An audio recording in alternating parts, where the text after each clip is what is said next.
Se você é protestante e está assistindo esse vídeo, muito provavelmente você deve estar se perguntando o que leva uma pessoa que passou a vida inteira, 30 anos no protestantismo, era filho de pastor, muito envolvido com a igreja, gostava de estudar as escrituras, era apaixonado pelo estudo da história da igreja, a de repente se tornar católico. E muito provavelmente também você já tem a resposta na ponta da língua. Abandonou a fé, abandonou o evangelho, nunca foi protestante de verdade, foi levado pela razão, foi levado pela emoção, passou por algum trauma. E eu te garanto que é exatamente o contrário. Quanto mais eu lia a Bíblia, quanto mais eu estudava e me aprofundava na história da igreja, mais ficava difícil continuar sendo protestante. Então eu só queria te pedir uma coisa. Não concorde comigo. Não discorde de mim. Mas, por favor, assiste com bastante atenção e me ouve até o final desse vídeo. Meu nome é Simon, eu tenho 31 anos, sou esposo da Ana, pai da Júlia e da Mariana, e esse é meu testemunho de conversão à Igreja Católica. Eu nasci em um lar evangélico. Desde muito cedo, os meus pais me ensinaram a amar a Jesus, me ensinaram a amar a Sagrada Escritura, me ensinaram a amar a Igreja de Cristo. Nós fazíamos parte de uma igreja, que era uma igreja pentecostal, chamada Igreja Cristã Maranata, uma igreja conhecida no Brasil. E apesar de todas as divergências que eu ainda tenho, obviamente, com essa igreja, mas eu sou muito grato por todo o tempo que eu passei lá. Eu aprendi a amar a igreja local, aprendi a amar os irmãos, me envolvi desde muito cedo com a música. Aos 9 anos eu já aprendi a tocar violão, aos 12 já tocava na igreja. Cheguei a tocar no Manaim também, né? E ali conheci muitas pessoas e foi uma verdadeira escola para mim. E eu de fato era muito envolvido com a igreja, envolvido com atividades locais, com evangelizações, viagens para evangelizações, seminários e tantas outras coisas. Eu chegava a dizer que o louvor era a minha vida na igreja. E apesar de tudo isso, apesar daquela convivência de sempre estar envolvido, de chegar cedo na igreja, de montar o som, de participar de ensaios, em determinado momento eu percebi que faltava algo, faltava mais profundidade no relacionamento com Cristo, faltava mais profundidade no conhecimento da Escritura, no conhecimento da Bíblia, no estudo das Sagradas Letras. E em meados de 2014, eu comecei a estudar um pouco melhor teologia, comecei a ter contato com alguns sermões e algumas mensagens de alguns pastores, e foi aí que eu conheci o calvinismo, a doutrina reformada ou as doutrinas da graça, como você quiser chamar. E eu confesso que no calvinismo eu encontrei muita coisa positiva de fato.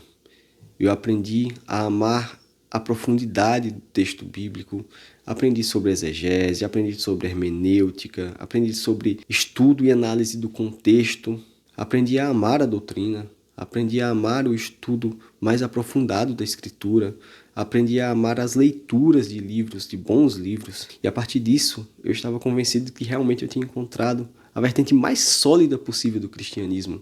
A fé reformada foi aquilo que foi conquistado pelos nossos reformadores, que afinal nos livraram de toda a idolatria da Igreja Católica, e a partir dali seria, digamos, o ponto inicial da fé cristã.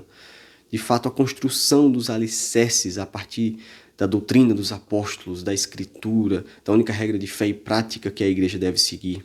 E aí, a partir disso, após alguns anos de estudo, determinados 3 anos, eu acabei saindo da Igreja Cristã Maranata e ingressei na Igreja Batista Reformada. E ali também vivi de uma forma muito intensa, chegando a dar estudos bíblicos, me envolvendo com a parte da música da igreja. E de fato eu estava vivendo um período muito bom e muito frutuoso em termos espirituais. Até que aconteceu uma coisa muito interessante, muito sutil, mas que mudou absolutamente tudo. Eu comecei a ter contato com os pais da igreja, os famosos padres da igreja. Tudo começou com Santo Agostinho. Todo reformado sabe da importância que tem Santo Agostinho para a fé reformada. Todo reformado sabe que Santo Agostinho foi o maior teólogo de todos os tempos, depois do apóstolo Paulo. Então eu me propus a ler um pouco as suas obras e a investigar com um pouco de calma. E foi aí que eu comprei a obra Confissões. E de fato comecei a me aprofundar. E eu percebi que o Santo Agostinho que se apresentava nas confissões era muito diferente do Santo Agostinho que me apresentaram nos círculos reformados. O Santo Agostinho das Confissões rezava pelos mortos, venerava relíquias, venerava os santos, falava de corpos incorruptos e tinha uma visão profundamente enraizada na fé católica. E isso não só nas confissões, mas principalmente quando eu comecei a investigar outras obras de Santo Agostinho, que você mesmo pode verificar. como, por exemplo, o cuidado devido aos mortos, contra Fausto maniqueísta, sobre a natureza e a graça, e tantas outras obras que eu tive o prazer de investigar e de ler com um pouco de calma.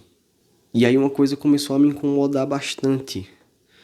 Como é que o maior teólogo de todos os tempos se mostrava ser tão católico? E Santo Agostinho foi apenas o começo, porque depois veio Inácio de Antioquia, veio Policarpo de Esmirna, veio Irineu de Lyon, veio São João Crisóstomo, e daí eu saí puxando toda a série de pais da igreja que a gente tem envolvidos na patrística, ou pelo menos uma boa parte dela, e comecei a perceber que eu não encontrava protestantes, eu não encontrava algo parecido com os evangélicos de hoje, mas de fato eu encontrava católicos. E isso começou a me incomodar bastante, porque eu enxergava uma ausência de fundamento da minha fé protestante já no início da igreja, muito recentemente nos pais da igreja ali do século I, século II, século III. E se nós dissemos que a nossa fé é uma fé apostólica, nós temos que encontrar raiz inclusive nos pais da igreja. E foi aí que eu comecei a me incomodar e eu fiz uma oração muito específica. Eu me coloquei diante de Deus e disse: Senhor, eu estou enxergando que existem pais da igreja, que existem cristãos piedosos, que amam ao Senhor, que têm apreço pela Escritura, que são de fato católicos. Isso para mim é novidade. Então eu queria pedir uma coisa muito específica para o Senhor, mas também uma coisa muito simples. E eu fiz esse pedido, eu não falei praticamente para ninguém. Se existe verdade no catolicismo, e note, eu não falei se a fé católica é a fé verdadeira. Eu não falei se a igreja católica é a igreja verdadeira. Mas eu disse, se existe verdade no catolicismo, eu quero que o Senhor me dê um sinal. Um sinal simples. Alguém aleatório vai chegar para mim e vai me entregar um crucifixo. Eu acho que eu cheguei a pedir isso por 2 vezes. Quando foi 2 dias depois, eu estava na faculdade, eu lembro que eu estava na frente da sala de aula, e me chegou um colega que era católico, Wesley, ele vai ver esse vídeo, ele vai lembrar, obviamente, desse episódio. E sem saber de nada, ele me vê com a mochila do lado e fala: Simon, abre a mochila. Eu abro a mochila, ele joga um pacote de presente dentro e fala: só abra quando chegar em casa. E aí meu coração já gelou, né? Quando eu cheguei em casa, que eu abri o pacote, era um terço com o crucifixo. Imediatamente eu mando mensagem para Wesley: cara, por que você me deu isso? E ele falou: eu não sei, eu estava passando na frente da loja e algo muito forte me disse: entra e compra um terço para Simon. E aí foi o que ele fez. E aí você me pergunta: é por isso que você virou católico? Não, eu ainda estava longe de me tornar católico. Isso foi suficiente para que eu tivesse um apreço maior com relação aos católicos, com relação ao respeito que eu deveria ter por eles, porque também são homens piedosos, mas não foi o suficiente para me tornar católico. E se você assistiu esse vídeo até aqui, muito provavelmente você deve estar se perguntando: beleza, Simon, você já falou sobre Santo Agostinho, falou sobre os pais da igreja, falou sobre a história da igreja, falou da sua experiência que você teve com o crucifixo, mas a pergunta principal: cadê a base bíblica? Você não provou por um versículo bíblico, você não citou um versículo sequer para comprovar a sua tese de que você está correto em virar católico. E sinceramente eu entendo muito bem esse seu pensamento, porque eu também pensava da mesma forma. E eu concordo contigo que uma doutrina ela só é coerente, ela só é correta se ela tiver sido ensinada pelos apóstolos. E aí eu te pergunto, como que a gente sabe que uma doutrina foi ensinada ou não pelos apóstolos? Pela Bíblia, você deve estar pensando. E de fato eu também pensava assim. E esse é o âmago da questão, e essa questão é muito mais importante do que meros debates sobre Maria, sobre o papado, sobre o purgatório, sobre a intercessão dos santos. A grande questão é: de onde vem o conceito de que a Bíblia é a única regra de fé e prática? De onde vem o conceito de que a Bíblia é a única regra final para o cristão? Parece uma pergunta muito simples e muito óbvia, mas essa pergunta muda completamente toda a questão. Porque pensa comigo, se a doutrina da sola escritura, se o conceito de que todas as doutrinas cristãs devem estar ensinadas na escritura, se isso é uma verdade apostólica, isso tem que ter sido ensinado pelos apóstolos. E se você me diz que a doutrina apostólica está na Bíblia, então os apóstolos têm que ter ensinado que nós deveríamos seguir só o que está na Escritura. E foi aí que eu comecei a investigar. Não fundamentos bíblicos que dissessem que a Escritura é importante, porque isso nós sabemos que é. Não fundamentos bíblicos que dissessem que a Escritura é inspirada, porque isso todos sabem que é. Não versículos que dissessem que a Escritura é útil para tornar o homem perfeito. Isso todo cristão concorda. Seja ortodoxo, seja luterano, seja assembleiano, todos sabem que a Escritura é útil para tornar o homem perfeito. Eu estava procurando algo muito específico, onde os apóstolos ensinaram que era para seguirmos só o que está escrito na Bíblia. E quanto mais eu procurava, menos eu encontrava. Pelo contrário, eu encontrei versículos como o texto de 2 Tessalonicenses 2,15 que diz: portanto, irmãos, permanecei firmes e guardai as tradições que vos foram ensinadas, seja por palavra, seja por epístola nossa. Percebe o que São Paulo está fazendo aqui? Ele não está colocando tradição contra escritura, como geralmente os protestantes fazem, mas está pondo os dois em pé de igualdade. Sigam os meus ensinamentos, independente de terem sido ensinados por carta, independente de terem sido ensinados por viva voz, ou seja, por tradição oral. E encontrei outros textos também, como por exemplo, 2 Timóteo 2,2. E o que de mim ouviste perante muitas testemunhas, transmite-o a homens fiéis, que sejam capazes de ensinar também a outros. Novamente aqui, transmissão da tradição oral.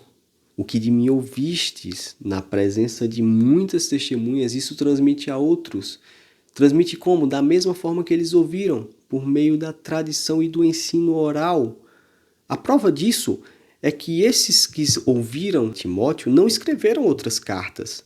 Timóteo não escreveu outras cartas, ele obedeceu o ensinamento do apóstolo Paulo dessa forma, transmitindo oralmente os ensinamentos que ele recebeu. E ainda 2 João 1,12, tendo muitas coisas para vos escrever, e presta atenção aqui, não quis fazê-lo com papel e tinta, espero falar-vos face a face. Percebe a seriedade que o São João está falando aqui? Ele disse que tinha coisas para ensinar, mas que ele não queria ensinar por escrito. Ele diz que prefere ensinar por via oral, para que eles recebam o seu ensinamento e, assim como no texto de Timóteo, transmitam para outros.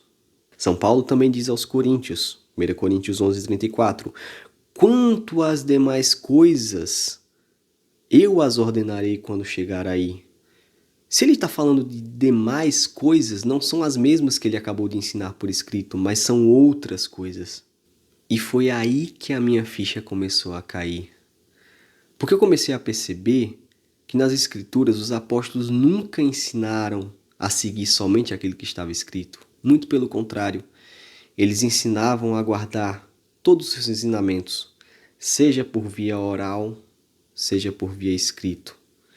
E quando eu comecei a perceber isso, que quanto mais eu buscava na escritura fundamentos, bases para o solo escritura, mais eu encontrava o contrário, aí de fato eu comecei a ver o meu mundo desmoronar. E comecei a ver o fundamento da fé protestante ruir bem embaixo dos meus pés.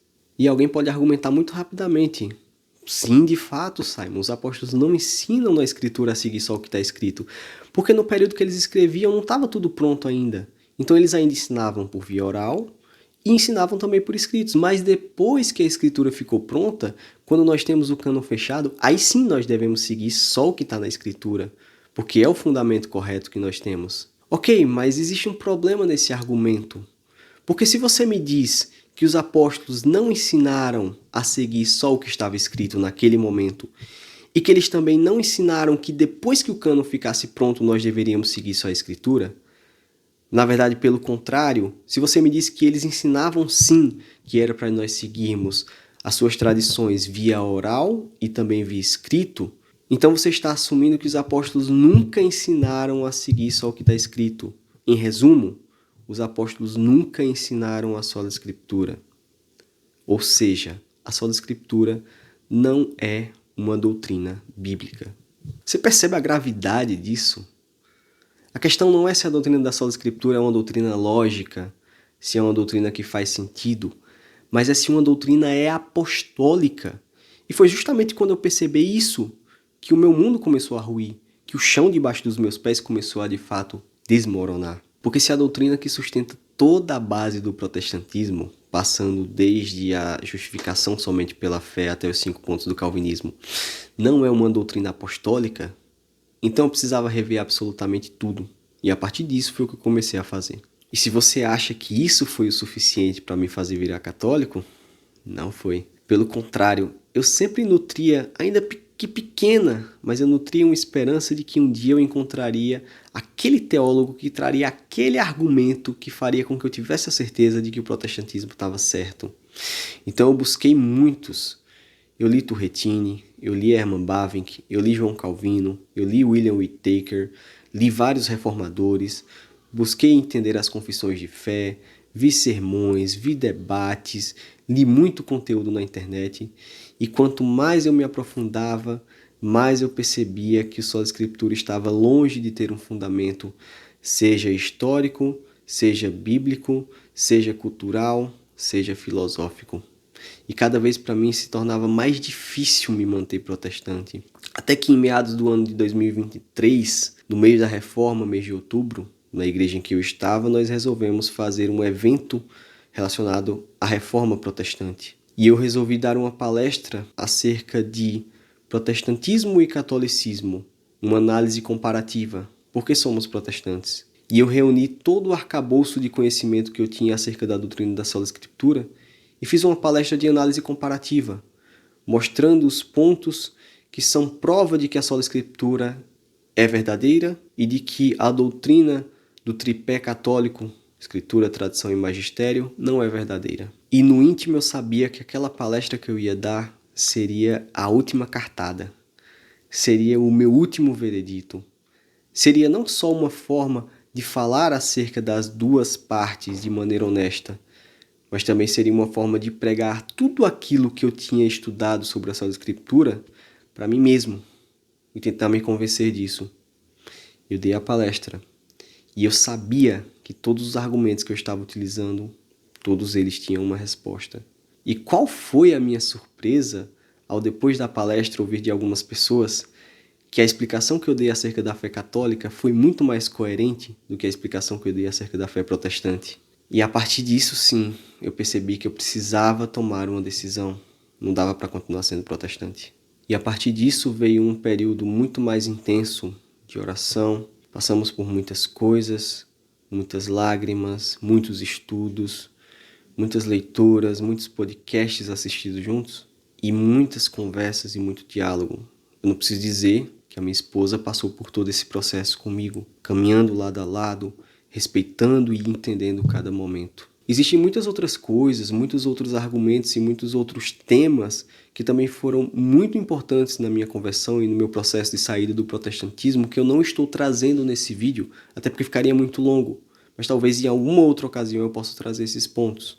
Mas esse processo continuou, nós fomos sendo guiados pela mão do nosso sumo pastor, Jesus Cristo, até que em agosto de 2025 nós resolvemos ir à nossa primeira missa, como família, como casal, e a partir daí sim, nós viemos de fato para a Santa Igreja Católica, para a Grande Barca de Pedro, e dali nunca mais nós saímos. E quando eu finalmente entrei na Igreja Católica, eu não encontrei aquilo que me disseram a vida inteira que eu encontraria lá dentro. Eu não encontrei uma religião inventada por homens, eu não encontrei uma instituição que havia se desviado da fé original, eu não encontrei um sistema de tradições humanas concorrendo com a palavra de Deus. O que eu encontrei foi uma coisa muito diferente. Eu encontrei uma história que atravessava todos os séculos até alcançar os próprios apóstolos. Pela primeira vez na minha vida, eu podia olhar para a história da igreja e enxergar uma linha contínua, sem rupturas, sem alguém precisando redescobrir o evangelho depois de 1500 anos. Encontrei uma sucessão apostólica viva, uma corrente ininterrupta de bispos, transmitindo aquilo que receberam dos seus predecessores. E de maneira muito especial, encontrei algo que me impressionou profundamente. Uma sucessão de papas perfeitamente rastreável desde São Pedro até nossos dias. 266 sucessores. De São Pedro até Papa Leão XIV. 266 homens ocupando a mesma cátedra ao longo de quase 2000 anos. Durante esse período, impérios nasceram e desapareceram. Reinos surgiram e caíram. Línguas mudaram.